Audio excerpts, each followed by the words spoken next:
Yeah, I think it depends on the client. Everyone's different. So, like I think, I'll let, Portland Timbers are a client that, I'll list one of them that we work with that, obviously for 6.5 years, we worked with and we continue that relationship. Sure. When I'm going in to meet with a meeting, you know, so there was a little bit of transition. So, when I first got there, we were working more with, our head guy, Matt, was working more with Gavin and some other people within the staff. Um, and then when Ned Grabavoy came in and then retired, he retired as a player, then he jumped into the head scouting role, and now he's technical director at Portland. I think there was a trust factor there. He had to know that our information was good, and he had to know who we were, um, and the great thing about Ned is if no one really knows too much about Ned Grabavoy, Chicago guy that played at the University of Indiana, had a very good MLS career, bounced around a little bit, but won MLS Cup with RSL, and again he finished his career as a Portland Timber. Ned's a very outgoing person. He's a very very a gentleman. I can send him an email about something and he'll respond, or, a text message or whatnot. And he'll be willing to respond as long as it's not in season or it's a crazy time for him and he's not traveling somewhere to watch a player, in South America or Europe or something. So, cause that's part of his job as well. He's got to prepare for the draft as well as, preparing, to get the first team ready for the, that's the priority. So, Right. so it took some time, obviously, to build the trust with Ned, and but he was never hesitant. I think with the information we were providing him, he's always been very thankful for the information we provide him, and he knows it's just good for him to have, and he does the research and to see what where we sit in the draft and who's available and what's worth player taking, and this year will be a little interesting. For all of our the MLS clients we work with, because if they have an MLS Next Pro team, I think a lot of their college draft picks will end up really going into that MLS Next Pro team, that reserve team, along to play along with their academy players and some of the guys they'll drop down from the first team to play in that MLS Next Pro team. So, but yeah, it does take time with trust. There are a lot of people that know who we are. We've pitched them in years past. Just sometimes timing just doesn't work out, unfortunately, for certain things. Then or sometimes people switch positions, as we know in soccer. New technical directors come in, head coaches, GMs, and Matt and Scott knew him from before from another place. They come in and so Matt and Scott have very good relationships with a lot of the people around professional soccer throughout the country. So that does help, that they know, and they know the work that they've done, and they trust that it's good information. The tough part is always the budget part, Yep. whether it's MLS, USL, or NISA, just finding that budget, because you may have to allocate money into something for it to work. Sometimes, obviously with COVID, COVID killed everyone. It just wasn't, MLS, USL. It was Yeah. tough. Everyone was tight with money. So, there's that factor too. But yeah, no, trust is a big thing.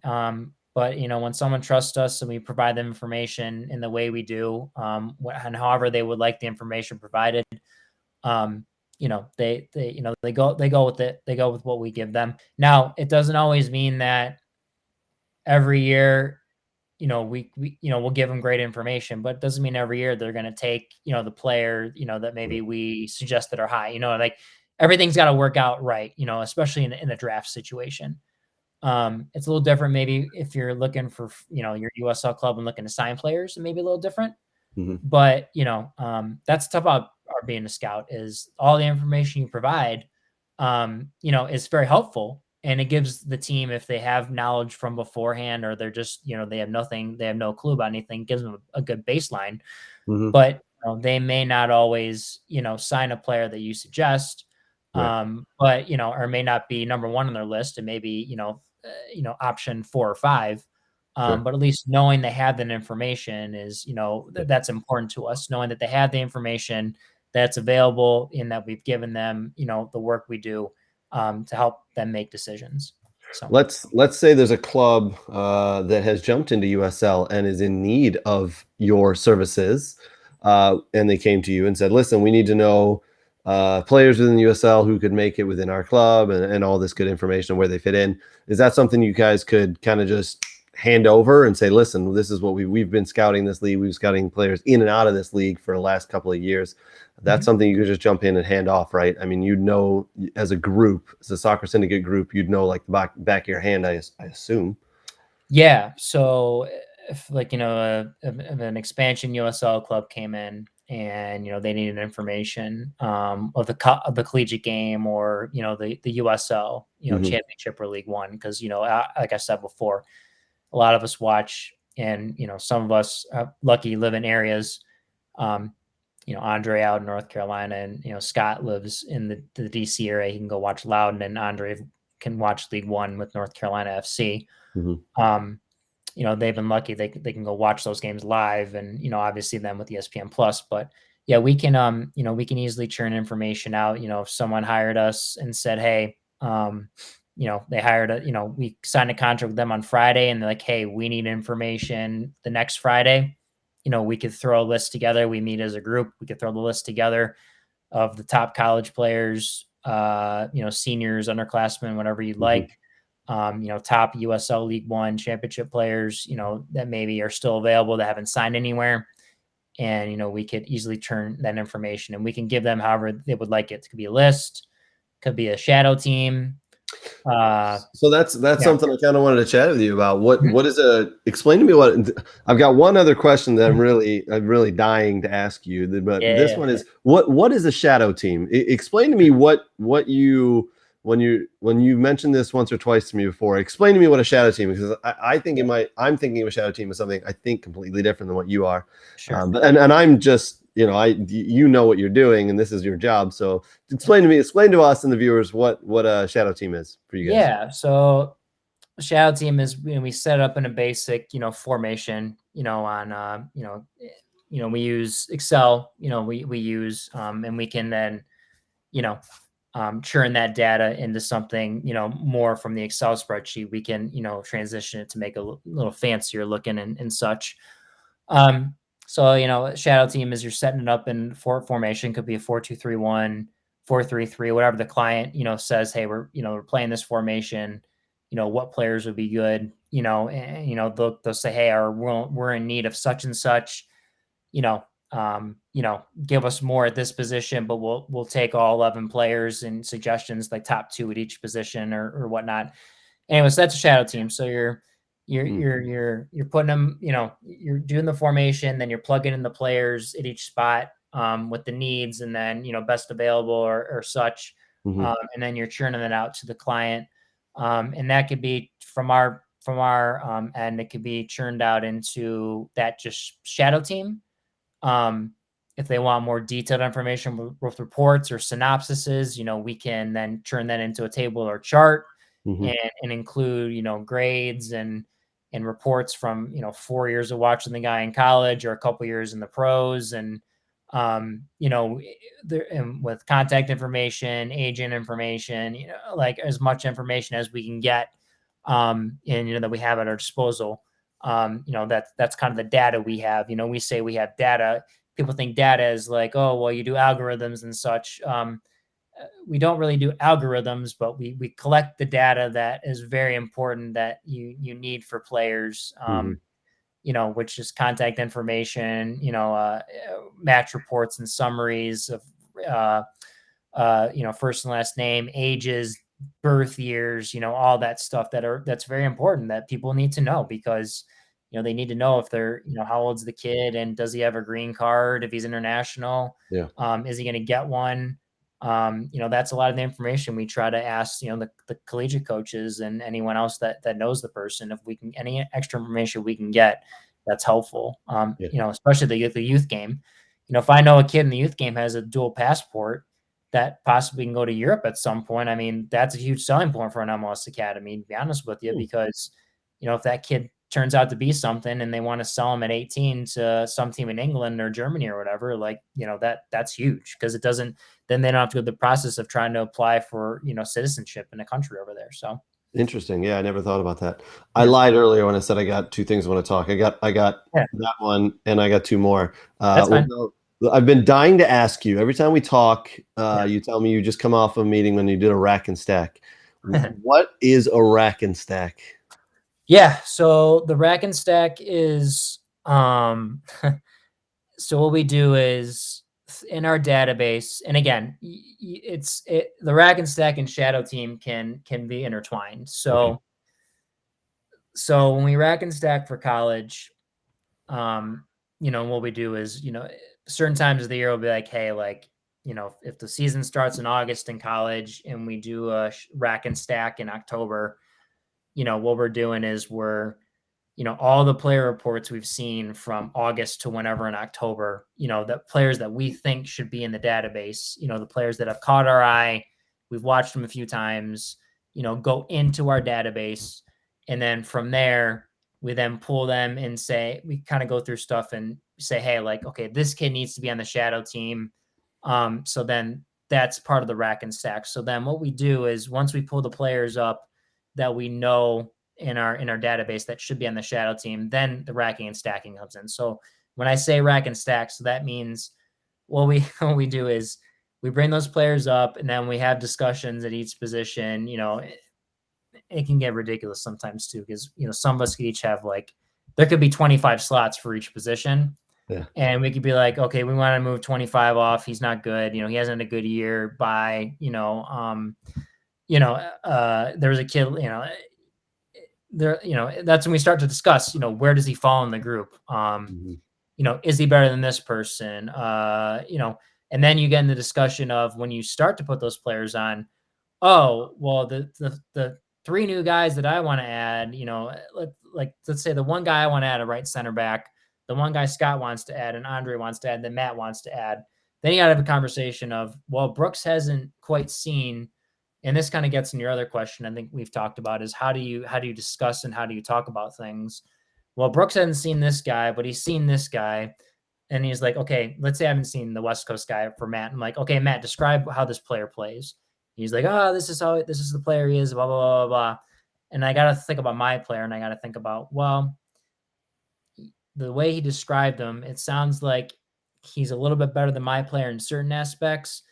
He may not be better than Scott's player or Andre's player, but where does my guy fall in line? And sometimes Mhm. there's a give and take of like, just put him here. You guys can fight it out, and then when we rack and stack, after it's usually after the conference tournaments, before the NCAA tourney starts, we'll do that. And then we do a few more before the draft and such. But that's kind of the rack and stack is, you're putting guys in the shadow team, you're looking at where you're going to put them. Okay. And then, you decide the positioning and such. And I don't know if there's any more detail, any other questions you have about how, when we discuss players, it can get very, what we try to do is we try to keep it very short and concise. Sometimes people get a bit wordy and they Yeah. get too in depth. Mhm. We try to just, like a debate, just, any type of a debate you would see, we try to just, answer the question, get to the point. Um, we try not to spend, and that can take, when we rack and stack, it can take us like 3.5 hours. Like it's a long time going through 11 positions. So it can be Yeah. a long day. We could start at 7, not get done till 10:30. So I can imagine. I can imagine. Yeah, those that can get kind of you can kind of get into the weeds with a lot of that stuff, right? And yeah. then you're also talking about, okay, he plays right center back, but is he better than the right back, or is he better than the left center back? Can we move him up to defensive midfielder? Where does he sit if we put him in that position, right? Well, that's a whole nother one. So like when you start to prepare now for the draft, then you Mhm. start to do that stuff for college. Then you're like, okay, then you just forget about it. Then you just say, okay, center backs are in their own pool. So that's combined left and right center back, combine the left and right backs. Obviously, the midfielder is going to be different because there are 3 different positions. You combine the wingers, and then center forward and keeper are different too. So they're their own category. So now you're like, okay, you know, is this left back better than the fourth right back? Like, would you take him there? Like, does it justify where he is? Then we have to talk about it. Is like, yes, no. Sometimes when you compare center backs, you like if you're gonna rack, top 20 center backs or top 25, eligible for the draft, or even before the draft we start to rank guys anyways. Now you're looking at where's the left center back fall in the center back category. He may not fall and come into play until like the eighth. He may be the eighth best center back, and there's 7 other right center backs that are better than that kid. So, and then you're comparing, is the kid international? Is he American? Especially when the draft comes, because of the green card stuff and the international Right. slots.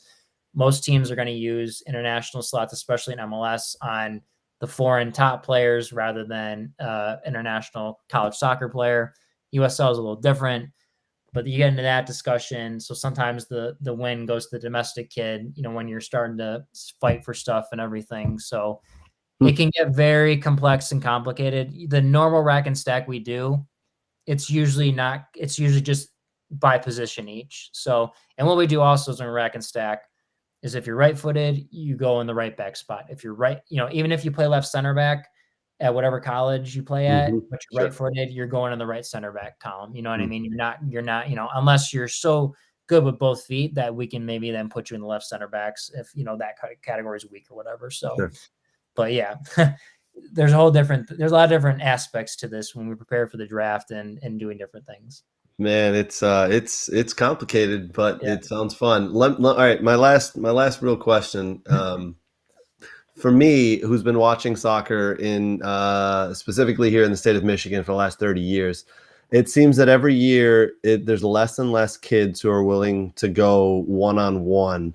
They're more, I don't know if this is it must be a coaching thing. I'm not sure, but Sure. it must be the coaches are kind of drubbing the one-on-one player out of kids. We don't want you taking on people every single time. We want you to be more possess the ball. For me, when I go watch a game, whether it's a U8 game or a college game or whatever it may be, I'm looking for kids who have the confidence on the ball and are willing to go and run at other players and be that disruptor or be that game changer.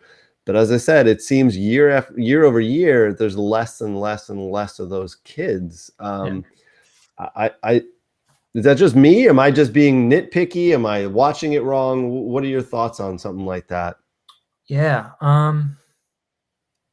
Uh, yeah, that's an interesting one.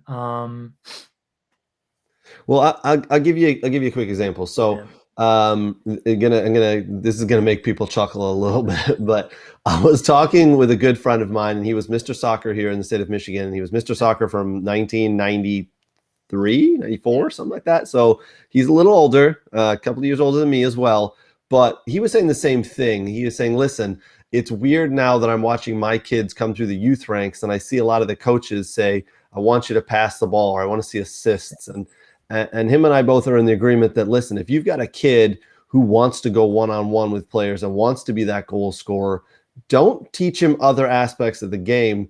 Work on that to make him a better player in that aspect of the game, because he's already got it. And I think both of us were goal scorers, and we both noticed that there's less and less of them coming through. So maybe it's more because soccer's organized now and their defenses are able to be set up better. But is that something are you ever asked to be able to, go out and scout and see if this kid's a game changer, if he's got confidence to be able to try to change the game or just be a disruptor in the game? Is that something you guys have been asked to do by any of your clients to find kids? I think it's just implied that we do that. I mean, you're always looking in positions for, Mm-hmm. and kind of how we, to even get even more detailed to how we break down a position. I mean, each position we have, obviously we try to categorize, that's the position the kid's going to play or where he's going to move, but there's subcategories within each position. So, I'm talking about, so let's take a winger, for example. So is he a traditional winger? So does he just stay on the touch line and he wants to drive at players and drive to the end line and whip the ball in, so that there's one subcategory of a winger. Subcategory 2 is, does he want to stay wide and come inside the game and then take players on inside and shoot? That's the second subcategory. Then a third subcategory, is, okay, does he come inside the game? Does he want to shoot, but also does he want to kind of play like as a double 10? Like, does he want to be a playmaker? You know what I'm saying? Like, and Yeah. that's how we categorize kids. So like, and it's each different position has, their different, we call them traits. So that's how we categorize kids. But I mean, I think the interesting part to your question, and I listen to a lot of like sports psychologists and such, and there was a good one I listened to with Bill Beswick, the former Manchester United sports psychologist who was with Sir Alex Ferguson, in the days Hmm. of like Gary and Phil Neville and such. And I just ordered his book, and I'll get it here at the end of the month. But I encourage people, to there's videos on YouTube to listen to Bill, and some podcasts I listen to that he's been on. And I mean, I think the one thing he notes is when he talks about progression of a player and just in general is just from a psychological standpoint of a player shouldn't, we shouldn't put a box around a player or a person, whether, mentality or teaching wise, and I think to your point is I think sometimes coaches and, I've been, an assistant coach, for an NAI program in Michigan, and I've Hmm. done some assistant coaching, for youth soccer on the state. I think a lot of coaches put kids into these boxes where this is what you are and this is how I envision you. And I agree with you that the game needs to be taught in many different ways, and we need to teach kids all different aspects. And that's why, people probably like, well, he preaches Aaron Bird. Well, I preach Aaron Bird because Aaron opens up the creativity and mentality of players. And I've watched him train pros, I've watched him train high level youth players, and I see the difference when they train with him. The trouble is sometimes that doesn't then progress into the club stuff because they're like, oh, they're teaching the Aaron Bird crap, and I'm like, it's why would you tell a kid that? You have a Right. guy here that's trying to teach the kid soccer IQ and movement and technical skills that are important for you so you can then Right. be a successful team. So you shouldn't put boxes around players to say this is what you are. Like for example, for the subcategories, for wingers, my ideal player would be all three of those subcategories. Like that is the ultimate player to me. Yeah. That you are just not a traditional winger that drive. I can't tell you. Even if some players do drive at players, I cannot stand a winger that all he does is his first thought is to go down the line and cross the ball. And Hmm. then he's like, I'm at the line, I'm going to cross the ball. Like he doesn't even try to pull the ball back. He doesn't try Right. to turn out of it. He, Right. he doesn't even try to combine inside. He doesn't even look to dribble inside. Like, you need to be a player in today's game that has all aspects of the game and what the game gives you Mhm. and asks you, whether it's your off the ball movement, your soccer IQ. Yep. Um, don't be put into this box of this is the player I've always been and this is what I'm going to be, because you're never going to make it far. Right. You know, and one thing that Bill always talks about is, you know, teams and coaches can win with players that have a attitude and B talent. You don't need to be the best player, ever, the next Messi, Ronaldo to win things. A lot of it's about attitude, and that's where then it comes. When I talk about learning the different aspects of the game and Mhm. and developing your stuff and becoming a well-rounded player. That's what makes a good player. It's Right. not that you're good at one thing and you suck at everything else. It's that you're good. You may be average at this, you may be average at that, but you have stuff in your arsenal you can use besides just doing the one thing you do. I mean, I'll tell you, in the college game, I go to games and I'm just like, there's bored. Sometimes it's sad to say I get bored sometimes, watching games. I'll watch the game, but I'm just like, all right, this kid got a wide. Okay, do your step over, do all the other shit you like to do, and then, Yep. drive down the line. And I read the game and I tell myself in my head, and they do the exact same thing, and they lose the ball because they don't have a secondary move they can Yep. use as a winger to attack a player. It's just like, and again, like you're being a Yep. consistent player, but you're not changing how you approach the game or the moment at the certain time. So, you have to be creative and use different things. And it is very hard to be a pro player. You have to have a no excuse mentality. You have Yep. to have a champion mentality every time you go in and train, whether it's youth soccer, collegiate soccer, or pro soccer. A good example is I got to go watch some guys train with Aaron Bird. I got to watch Robbie Mertz train, and and some other players. And Robbie was a player that always had a no excuse mentality when he was at U of M. I knew every time I would go watch Robbie Mertz play that he would be the best player on one of the best players on the field. It's like watching Kevin Buka play at Michigan. I Mm-hmm. know he's going to perform and be the best player in the field. Now, you know, some of the players around may not sometimes play the best football at times or and such, and sometimes the game gets a little direct and you know he loses his aspect to the game of how what he brings to it because of the direct play. Because unfortunately, collegiate soccer, it's more about winning than development at Sure. times. I Sure. wish it was more about development and not so much winning. But you know, a kid like those I always know when I go into a game. I look for who's going to be the hardest worker. Okay, you don't have to be the best player, the most technical player, but if you can contribute in certain ways and be the hardest worker and show something different each time I watch you play, then you catch my eye. Right. I'm not looking for the kid that scores 20 goals and it's like, yeah, I Right. mean, kids can score goals, but when you move up a level, do you have even the ability to do other things, Right. to change the game? And that's the hard part is when you move up next level, you may not have that. So, Well, I there's a lot I, of that. uh, Yeah. I really hope kids were paying attention to the last 5 minutes there Yeah. because you told them exactly what you're looking for, and Yeah. obviously, you work for a company. We'll call it a company. You work for a company, the Soccer Syndicate, that works with MLS, USL, and NISA clubs where these guys get paid to play. And if kids are looking to get to that level, those levels, that's what they need to do. They need to be able to have a championship mentality. They need to have the work ethic, and they need to have different skill sets and traits in their arsenal, right? Because Yeah. one thing isn't going to get you. One little trait or one little skill might get you through a couple of games or through a season in a specific league. But if you jump up a league, it's not going to do that. Every time you jump up, the speed of the game and the class of the game and the toughness of the game go up. So you just gave a lot of hints to a lot of kids. So hopefully they're paying attention the last couple of minutes there. Yeah. And just one thing, I know we're probably closing down here too. But one thing is talent only gets you so far. Yep.